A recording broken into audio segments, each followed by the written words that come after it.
As tensions involve the U.S. and Iran, many East Texans are watching closely, especially families with loved ones serving overseas.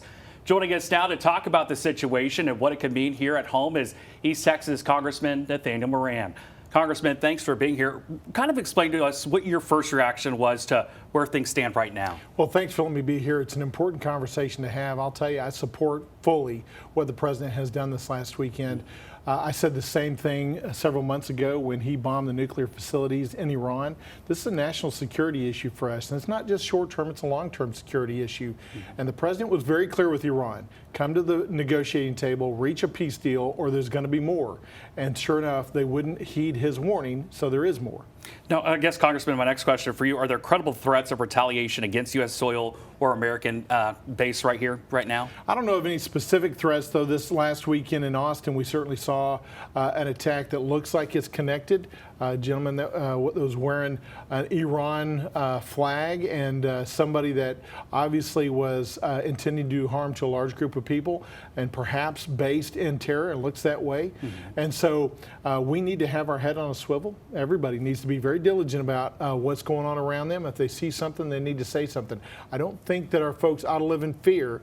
We don't have any specific information that something is going to happen, but you also have to be concerned about the fact that there were tens of thousands of illegal immigrants that were led into this country during the Biden administration. A lot that came from the Middle East through our southern border up into the United States. We don't know exactly who those folks are or where they are in every sense, and so you must be careful. Now, Congressman Moran, if Iran's supreme leader were targeted or killed, would you support that kind of action? Why or why not? Yeah, I mean, I certainly support what we did this last weekend to take out Iran's supreme leader, and it was a necessary action because he was effectively the head not just of the terror we saw coming directly out of Iran for the past several decades, but through the Iranian proxies. We saw the Houthis, Hamas, Hezbollah inflict great damage to the United States. It's not just been one time, it's been numerous times. You can go back through the 80s, 90s, 2000s, 2010s, even as recent as last year, and you saw targeted events against our military personnel abroad, and certainly the intent ultimately to destroy America and destroy our greatest ally, Israel. And speaking of overseas, like we mentioned at the top, we've got some family members who do have loved ones serving overseas. What does the situation mean for them? Yeah, we've got to be in a time of prayer for those individuals because we don't want to see any American lives lost. We know we have already to date lost 4 American lives, and it's very very humbling. And when you think about the sacrifice that they made for freedom and security for not just us but others around the world, but in this case it comes down to national security. Our folks, our men and women in the military and in uniform, are on the front lines of danger in this moment. We've got to be prayerful to support them in this time. And you're back here at home, here in East Texas. What are you hearing from your constituents about the situation in the Middle East? Yeah, I think overwhelmingly people understand that Iran is a danger to the United States. And it's telling when you see that China and Russia are the largest voices that are coming out across the world to say, oh no, we oppose this action. Well, of course they're opposing this action because Iran was part of that growing axis of totalitarianism, that growing group that wanted to minimize and isolate the United States, minimize our power and influence around the world, and effectively, ultimately do harm to the United States and its allies. So in this moment, we need to be strong. We need to finish the job that President Trump has started. Finish it quickly. I know Congress has a role. Article 1 branch certainly has a role, and the War Powers Act of 1973 sets that out, and we will take up that role if this continues past that time frame that's dictated by the War Powers Act. And let's go off of that. There are growing calls from mostly Democrats and then also some Republicans too for a War Powers vote. Do you believe Congress should hold that debate and vote? We're just in the early days of this. The War Powers Act doesn't necessitate that we take action until 60 days in an action or 90 days, depending on what's going on. And so in that time frame, I'm certain that this will be resolved. If it's not, Congress ought to take action according to that 1973 statute. We need to have a firm voice in this debate. We've already received some briefing, anticipate more briefings from the administration. So far, They've given the notice required by the War Powers Act. The Gang of Eight was notified last week. Everybody knew this was coming, not the date and the hour, but they knew it was coming, and we've gotten official notification since that time. But of course, we need to be part of that conversation moving forward. And Congressman, what level of congressional involvement do you believe is appropriate now that military action has begun? Yeah.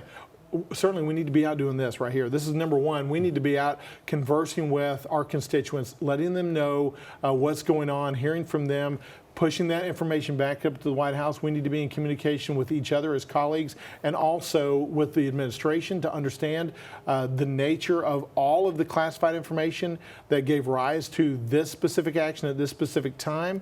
And then as the debate goes on, again, if we get past that 60-day threshold time period set by the War Powers Act, then there needs to be action taken by Congress to authorize further activity. I think by then this thing will be resolved, but we'll see. Do you think that needs to happen any sooner, though? Do you expect Congress to take any action sooner than that 60 days? Well, we'll see. We'll have to take it day by day and week by week. At this week, I don't think there certainly is because the president, under Article 2 of the Constitution, has the inherent authority to take that activity that he deems necessary as the commander-in-chief to protect the United States from imminent danger and from harm that would come, that would be adverse to our national security interest and to our citizens, both here and abroad. Article 1 then gives War Powers Act, war powers to the Congress of the United States. We need to activate those powers at the appropriate moment. But for there to be an immediate response in this moment when we're still learning all that the president knew when he made this decision, and for us to, in a large measure, this is what the Democrats are doing, to act politically and to take a political position, I think that's the wrong thing to do. We've got to act on good policy and what's best for the United States and its national security interests. And for you, from your standpoint, what would you have to happen for you to support deeper U.S. involvement or oppose it? Well, I've always been a guy that believes in peace through strength. If anybody's followed me over the past 3 years as a member of Congress, they know I'm a Reagan Republican at heart, and that means you got to have strong foreign policy. We cannot allow ourselves in the United States to be minimized or to be isolated and to let the influences of China and Russia and Iran and other countries that would do us harm, we can't allow them to grow and to have their influence spread throughout the world. We need our influence throughout the world because that's full court defense. That goes back to my basketball days of saying we don't want to just wait till they're under the basket to start playing defense. We got to have full court press across the globe to keep them in check so that they can't score even one bucket against us. And Congressman Moran, you already alluded to there's still a lot of questions and answers that need to be answered, but for people at home, obviously they want to know what's coming next and what's the impact going to have. I mean, could this situation, affect gas prices or everyday prices? I would give the constituents of the 1st District of Texas this advice. Don't live in fear. Don't live in fear for the things that are going on around you or what's going on across the globe. Be hopeful and be glad that we have a strong president in the Oval Office, one that will ensure victory, one that really wants peace at the end of the day. President Trump does not want war. He said that over and over again.